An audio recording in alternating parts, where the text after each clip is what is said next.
Man United's 2025 was abysmal.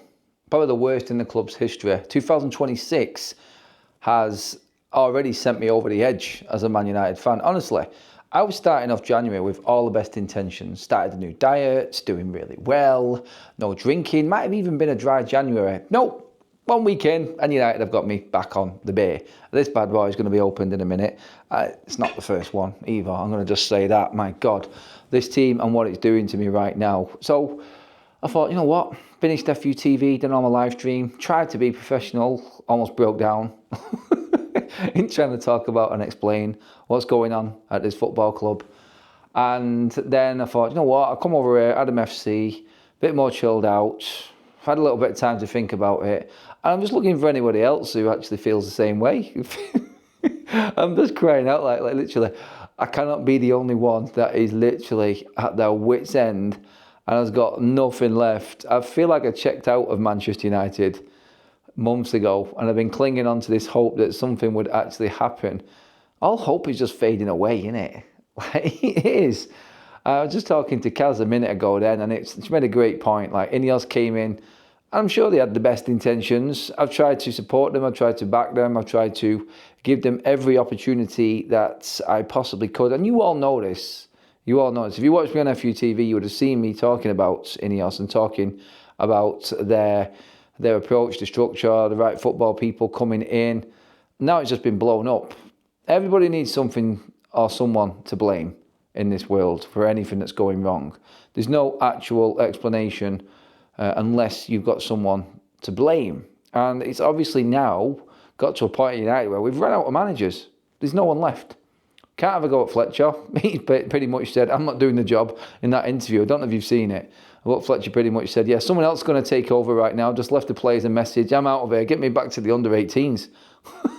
I don't blame him, to be honest, because I would not want to manage them bunch of absolute clowns. And I'm calling them that. Someone made a great comment on my video on FUTV before where they said, was that a bunch of players playing in protest because Ruben Amorim has been sacked? I got no idea, but you looked at Bruno Fernandez today and it was like, has this guy checked out? Has he given up? He was not running around that pitch the same way that Bruno Fernandez runs around that pitch. He was a million miles off where Bruno Fernandez's standards are today. And I'm not afraid to say that because everybody knows that I am a Bruno Fernandez lover. Like, I think he's a brilliant player, but today was a seriously concerning sign for me. And that is that Bruno has now checked out of Manchester United. And that is the end of Manchester United. The man that came up with the moment's checking out. Honestly, I'm just sick of, and I said this before, I don't want to repeat what I've said. I just want to gauge a different type of look on this right now, away from FUTV and everything else that's been said already today. Everyone's seen the game, everyone's seen exactly what's happened at Old Trafford today, and let's be honest, there's no hope for the club.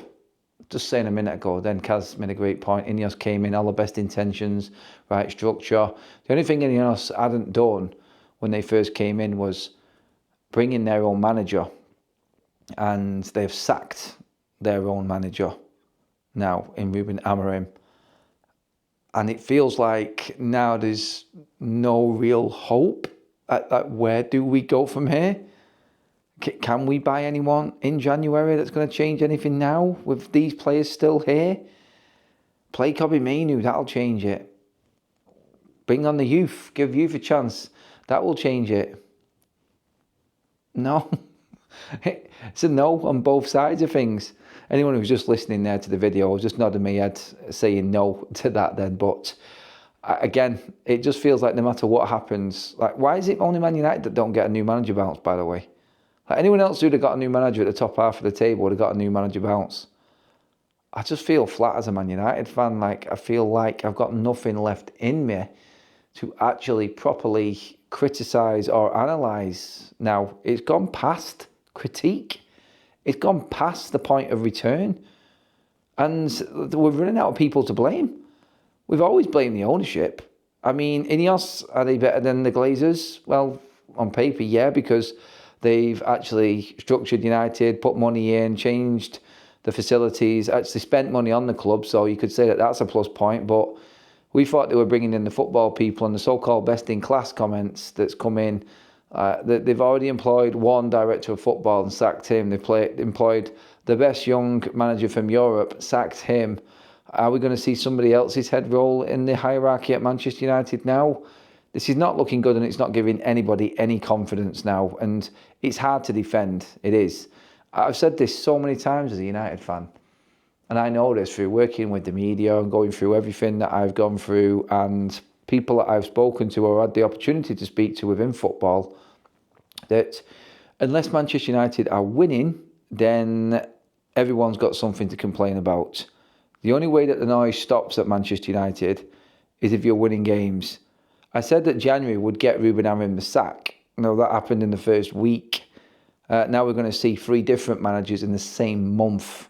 I knew January was big because Manchester United cannot go through a season with just Premier League football. We literally have just done that for the first time since the Premier League has been going over 2 decades. And this is the worst. I brought up the stat from Andy Mitten that he came out with after the game. Manchester United going out of the FA Cup in the 3rd round. Likewise, the League Cup at the first hurdle. Being knocked out of both of them competitions. They give Manchester United a total of 40 games maximum this season. 40 games in a season. That's the worst in 111 years. Over a century. That's the worst performance from a Manchester United team in terms of cup competitions and how many games we play. It's devastating, isn't it? And I don't know what happens now. This is scary because it's the unknown that really affects you, isn't it? It's the unknown that really worries you as a Man United fan. And as a United fan, I'm actually looking at this team and I'm going, they don't look like they want to put in anything for anyone right now. And we can't get rid of all the players. The ownership's not going to go anywhere. We're about to put in place our 3rd manager of the season. None of which have managed to actually win 2 games in a row apart from Amorim doing it once. Darren Fletcher with Burnley away and Brighton at home, who didn't even turn up with a team, couldn't get a win while being interim manager at Manchester United. I said it before, we all need someone to blame, otherwise we're going insane. There has to be a reason why this is going wrong. But the core issue at Manchester United is the unknown, and that's the concern. Well, unknown in terms of what the plan is from the ownership, because we're hurtling into more and more debt. We're worrying now about what's going to happen in the summer. Someone has to come in now and get Manchester United Champions League football. Otherwise, we are going to just drift off into the distance, into the mediocrity world of a fallen giant. That's what Manchester United will be. The plans for the new stadium? Who gives a shit? Who cares right now what's coming for the future of this football club? I know we have to make plans for it, but who really cares about that? Right now, we're watching a football team which has given everybody the opportunity that they're having right now. We're watching a football team, the football side of things, the main part of this business. So if you want to look at it as a business, the main part of it is completely failing. The product is dead. The business cannot continue. It's pointless making future plans if your product is shit. And the product is the worst that it has ever been in its history. That's a recipe for disaster. Not just on the pitch, but off the pitch. And this is the concern. Manchester United, literally on the brink right now, because we've got City, then Arsenal. You lose them 2 games, we drop into the bottom half of the table. And then we're starting to look at actually beating last season's worst ever season in the Premier League. That cannot happen. 8th was a disaster. 15th was a catastrophe. Going through a season with no cup competitions, being knocked out of them in the first rounds, in each of them, not being in Europe either, and then finishing the bottom half of the table again, that is a catastrophe beyond. That is the end of days for Manchester United.